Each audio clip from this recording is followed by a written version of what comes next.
Our friend and world-famous songwriter Paul Williams puts it this way: there's not a word yet for old friends who've just met.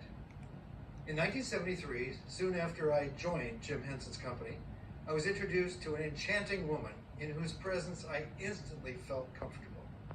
Fran Brill had that magical effect on people. Maybe that's the word, the Brill thrill. Yeah, that's it, Paul.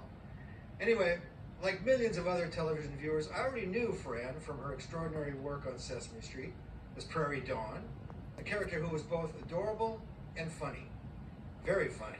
And it didn't take me long to realize that those qualities weren't just Prairie's, they were also Fran's. And of course, Fran was much more than a great puppeteer.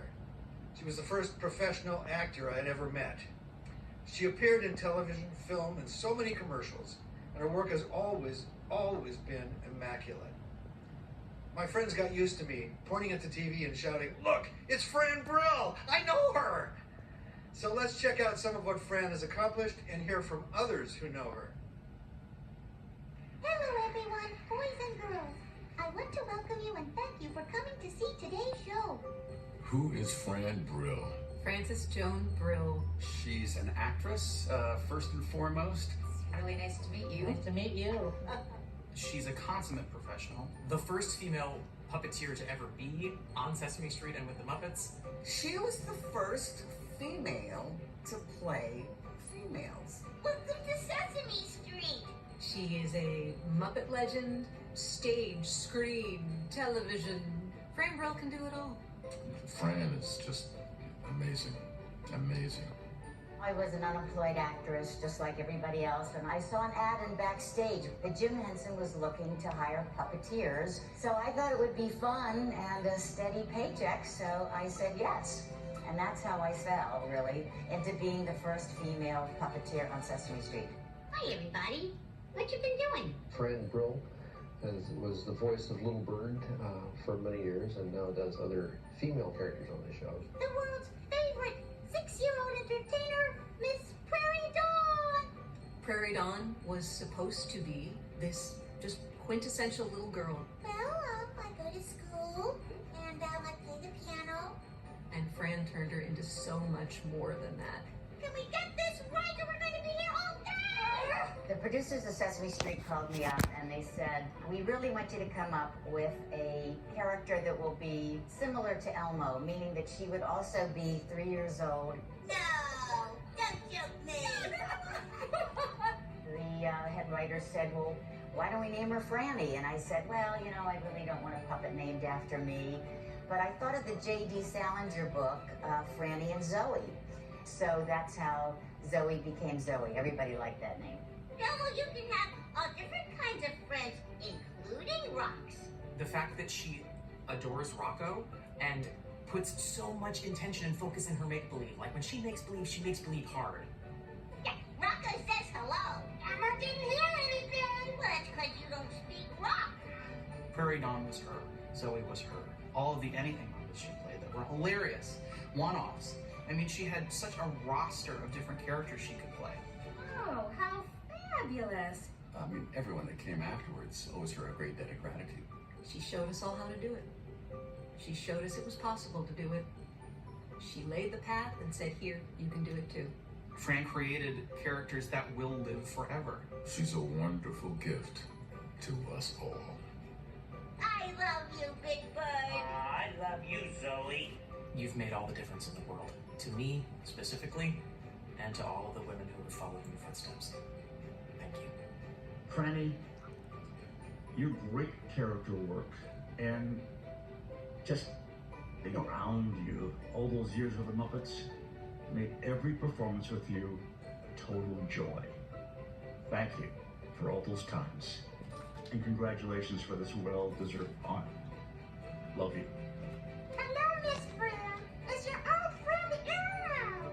Elmo heard you got a big award, so Elmo wanted to say congratulations. Yeah. Oh, and Rocco wanted to say something too. But he can't because he's just a rock. So, from all of your friends on Sesame Street, including Rocco, hooray! We love you.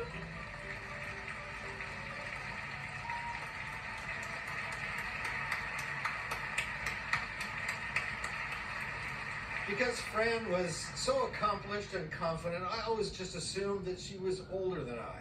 But then about a decade ago, I learned that she's actually younger. In fact, these days, most people are younger than I am. But without a doubt, all of us are better off because Fran Brill has been a part of our lives and a part of our world. So ladies and gentlemen, please welcome this year's recipient of the Children's and Family Lifetime Achievement Award. Look, it's Fran Brill. I know her. Come up here.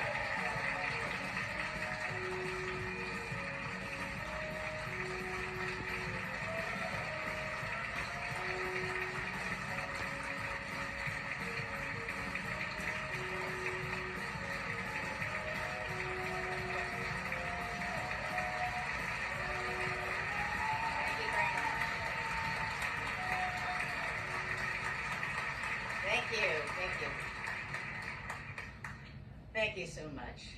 And thank you to the National Academy of Television Arts and Sciences for this much appreciated honor. This award was so unexpected, which made it all the nicer. Over 40-something years, I had a job that involved precision, pressure, and the endless pursuit of perfection. Sounds difficult, right? Well, it was. However, I was surrounded by zany, hilarious, and very talented fellow puppeteers, charming human performers, and a crack production crew and a creative team that was to die for. But best of all, it was a family. And that's why I also love being in the theater. Every play was like being a part of a new family. I'd like to first acknowledge the two people who shattered the accepted notion of what children's entertainment should look and sound like, Joan Gans Cooney and Lloyd Morissette.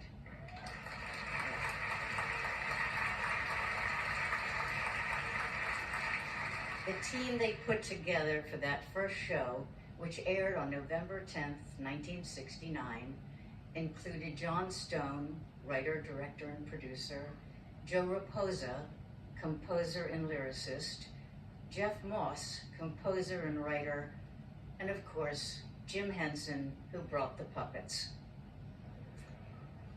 Almost immediately, Sesame Street became a sensation. There were articles everywhere about this wondrous new children's television show. And there were also those who disagreed. It's too busy, it's too loud. In 1970, people started to say, hey, where are the female characters? These characters are all male. Well, the guys used their falsettos to sound like females, which I thought was very funny. But it was also the time of the women's movement, and that affected almost everything in American society. Yeah, let's hear it for the women's movement. So a search began to find a female puppeteer. So Jim posted an ad in Backstage, a show business periodical, which I hope is still around, who knows, about a workshop to train wannabe puppeteers, and that he would pay them. Well, I needed the money, so I took the workshop, as did Richard Hunt, and after that, in 1971, I joined the original group of male puppeteers, which included Carol Spinney, Jerry Nelson, Frank Oz, and of course, Jim. One of my fondest memories during those many years was the day when we had a celebrity appearing on the show, and all the human performers, a handful of extras, and some folks from the office were on set. And we puppeteers were lying in a big heap on the floor as usual, and I looked around and I saw every ethnicity and race gathered to watch the shoot. And I thought to myself how wonderful it was that we were all together working to create the best show we could. And wouldn't it be wonderful if the rest of the world could get along like this? Yeah.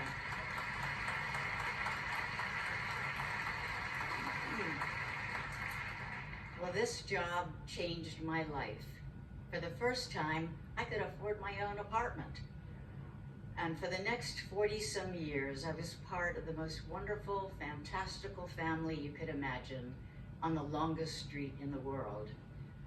I feel very strongly that the mission statement of Sesame Street, to teach children to be stronger, kinder, and smarter, is needed today more than ever. I hope to continue to play well with others, spread the joy, and I thank you very much for this wonderful award.